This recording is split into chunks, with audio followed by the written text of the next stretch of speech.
6:45. This is the Sri Lanka Broadcasting Corporation.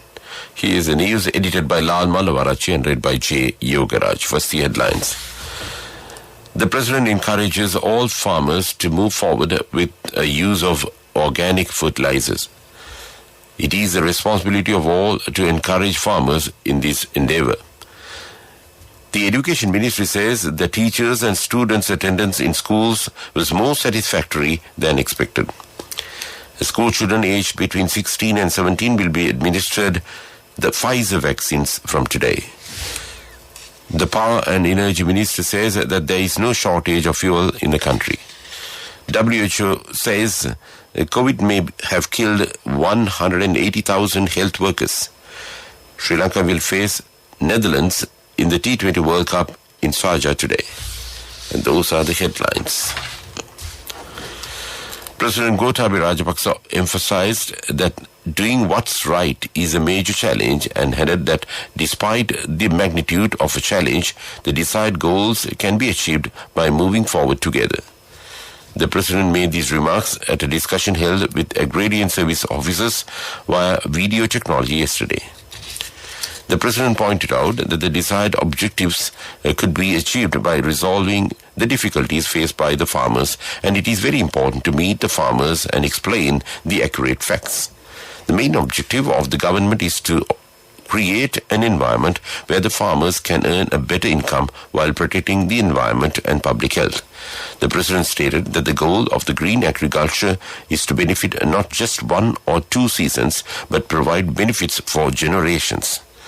The President pointed out that it is the responsibility of the officials to identify the major problems faced by the farmers and to make the government aware of them, and it would then be possible to seek expert assistance in resolving these issues. The President also stressed to officials that he would never ask anyone to do anything wrong.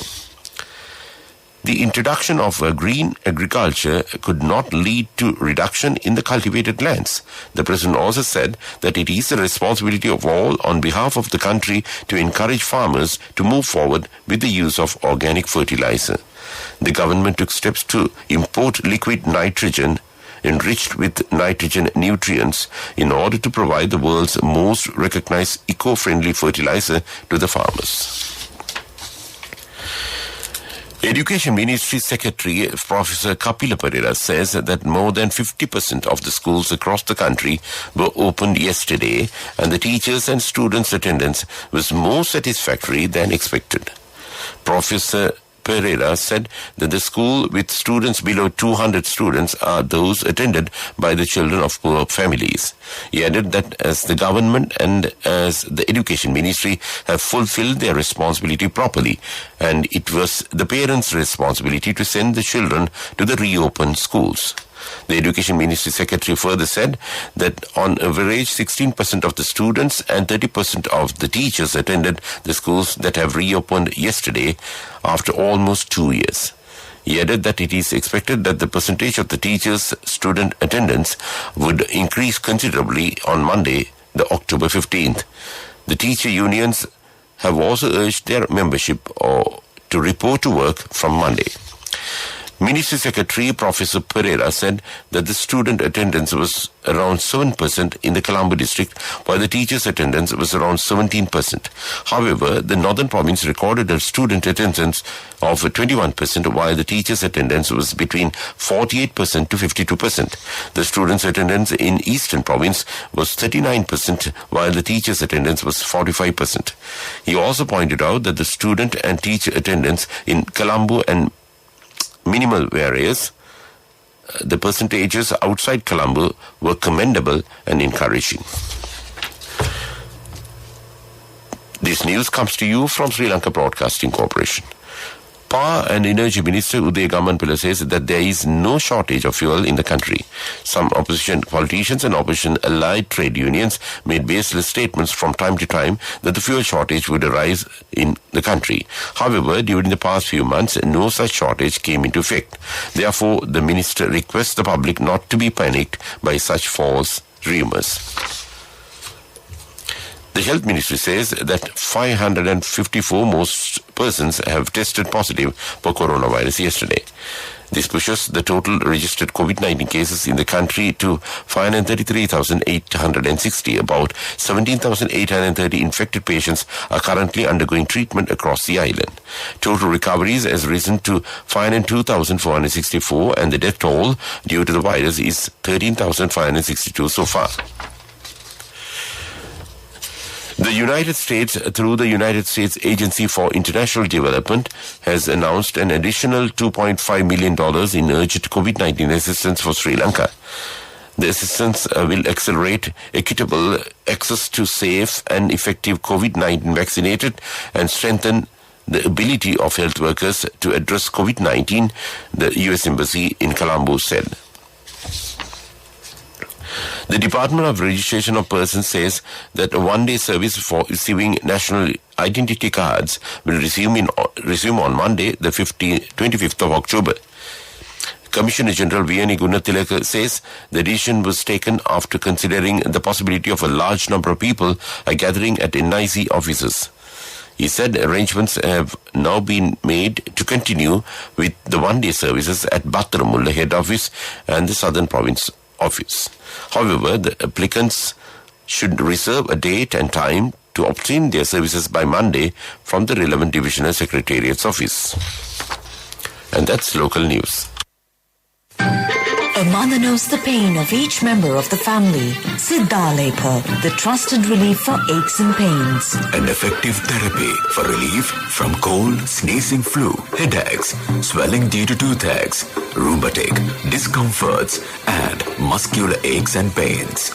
Siddhalepa, the Vidya Mahatmya in every home. The main news story is brought to you by Siddhalepa Vidya Mahatmya. School children aged between 16 and 17 throughout the country will be administered the Pfizer vaccines from today. Director General of Health Services Dr. Asila Gunawardena says the relevant directions have been given to the respective provincial and district directors of health services, regional epidemiologists and medical officers of health to begin the vaccination program for all schools children above 16. He added that the principals, zonal education directors, district directors of health services will decide as to the students of which age group would be vaccinated first and from which school, and the inoculation drive should be initiated. He said the students would be vaccinated at their respective schools and the required number of vaccines had already been sent to all districts. And that came to you in main news. The main news story was brought to you by Siddhalepa Vidya Mahatmya. Brush your teeth twice a day for healthy teeth and gums. Supiriviki and Kakulu, your trusted brands in oral care for many years. Supiriviki Ayurvedic toothpaste for adults. Kakulu Ayurvedic toothpaste for kids. 9 Ayurvedic ingredients of Supiriviki will protect your teeth and strengthen your gums. Supiriviki and Kakulu, products from Siddhalepa. And now in Watch Live. Director General of Health Services Dr. Asila Gunawardena says that strict restrictions have to be imposed again if the number of COVID patients was increased due to the negligence of the public. He requests the public to strictly follow the health guidelines. He also requests them to stay at home as much as possible. And that came to you in Watch Light. World News. WHO says that COVID may have killed 180,000 health workers. Australia's city lockdown ends as Melbourne reopens. US intelligence report says climate change will bring global tension. And those are the headlines of the world news. The World Health Organization says that COVID has severely affected healthcare staff and may have killed between 80,000 and 180,000. Health workers must be prioritized for vaccines, the WHO had said. And he criticized the unfairness in the distribution of jabs. The deaths occurred between January 2020 and May of this year. Earlier, another senior WHO official warned a lack of jabs could see the pandemic could continue to the next year as well. The Australian city of Melbourne has emerged from its sixth lockdown since the pandemic began. More than 5 million people have spent more than 260 days under restrictions, with Melbourne dubbed the world's most locked down city. And this most recent lockdown, which has been in place since August, came to an end after 70% of the city's population received both vaccine doses. Climate change will lead to growing international tensions, the US intelligence community has warned in a bleak assessment. The first ever national intelligence estimate on climate change looks at the impact of climate on national security through 2040. Countries will argue over how to respond, and the effects will be felt most in poorer countries, which are least able to adapt. And that's world news. And now in development news. Conservation work of frescoes and Buddha statues at the Hindagala Rajamaha Vihare commenced yesterday under the instruction of Prime Minister Mahinda Rajapaksa.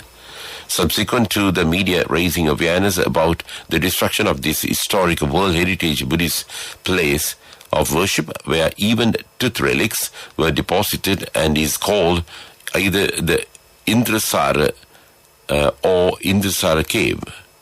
Conservation work is to be completed soon. And that came to you in development news. Sports news. A Super 12 spot already secured. Sri Lanka will face the Netherlands in the T20 World Cup in Sharjah today. The match will start at 7 p.m. Sri Lankan time. Cash through NSB globally and win wonderful gifts locally. Will you be the lucky winner of the NSB Golden Jubilee? 50 gold sovereigns for the top prize winner of the NSB Golden Jubilee. Scooters for the 10 second prize winners. iPhones for the 10 third prize winners. Mountain bikes for the 29 fourth prize winners. From October 1st, 2021 to September 30th, 2022. Remit a minimum of $100 or an equivalent amount in any foreign currency through NSB U Trust for 6 months consecutively. Send more money and increase the chances of winning. Business News, sponsored by National Savings Bank, the safest place for your money. Jaffna farmers are now harvesting their grapes and the demand is picking up. However, the leading supermarkets are yet to venture into this segment and purchase them in a more organized manner, depriving the northern farmer of the right price for it. Some Jaffna grapes are being sold at payment vendors island-wide these days. And that came to you in Business News. Business News, sponsored by National Savings Bank, the safest place for your money. Cash through NSB globally and win wonderful gifts locally. Will you be the lucky winner of the NSB Golden Jubilee? 50 gold sovereigns for the top prize winner of the NSB Golden Jubilee. Scooters for the 10 second prize winners. iPhones for the 10 third prize winners. Mountain bikes for the 29 fourth prize winners. Economic news. Courtesy of I bought my daughter a laptop for her work by managing my finances. Whatever the expenses may be, I can't afford to miss out on life's special moments like her birthday or our anniversary. So you need to invest to make your family's future flourish. Saving money isn't easy when you have responsibilities. That's why we promise to give you the best returns and guarantee on your investment. LOLC Finance Fixed Deposits. Maximize your savings. LOLC Finance PLC, incorporated on the 13th of December 2001, is rated SLA stable by ICRA Lanka Limited and is licensed by the Monetary Board of the Central Bank of Sri Lanka under the Finance Business Act number 42 of 2011. Sri Lanka's imports hit $1.68 billion in September 2021 amid record money printing, the highest since 2018, when money was also printed, losing forex reserves, data show. The surge in imports came despite import controls. Up to August, imports were 13.4 billion rupees, up from 10.25 billion rupees in 2020, and is also up from 12.88 billion rupees in the pre-pandemic 2019. Saving money isn't easy when you have responsibilities. That's why we promise to give you the best returns and guarantee on your investment. LOLC Finance Fixed Deposits. Maximize your savings. LOLC Finance PLC, incorporated on the 13th of December 2001, is rated SLA stable by ICRA Lanka Limited and is licensed by the Monetary Board of the Central Bank of Sri Lanka under the Finance Business Act number 42 of 2011. Weather Report was sponsored by Dialogue, in partnership with the Ministry of Education, brings Nanasa app, a trilingual educational mobile app for online learning with video-based lessons from grade 1 to A-levels. Now your child can study with ease on your mobile with the Nanasa app. No subscription fees. Download via Google Play Store, App Store, Huawei Store or Windows. Dialogue, the future today. The Met Department says the conditions are favorable for formation of afternoon or evening thunder showers over most parts of the island during the next few days. Heavy showers above 100 millimeters can be expected at some places in central, Sabaragamuwa, western, north central and northwestern provinces and in Galle and Mathura districts. Weather Report was sponsored by Dialogue, in partnership with the Ministry of Education, brings Nanasa app, a trilingual educational mobile app for online learning with video-based lessons from grade 1 to A-levels. Now your child can study with ease on your mobile with the Nanasa app. No subscription fees. Download via Google Play Store, App Store, Huawei Store or Windows. Dialogue, the future today. Before we wind up this news podcast, let's look at the main points once again. The President encourages all farmers to move forward with the use of organic fertilizer. It is the responsibility of all to encourage farmers in this endeavor. The Education Ministry says that the teachers and students' attendance in schools was more satisfactory than expected.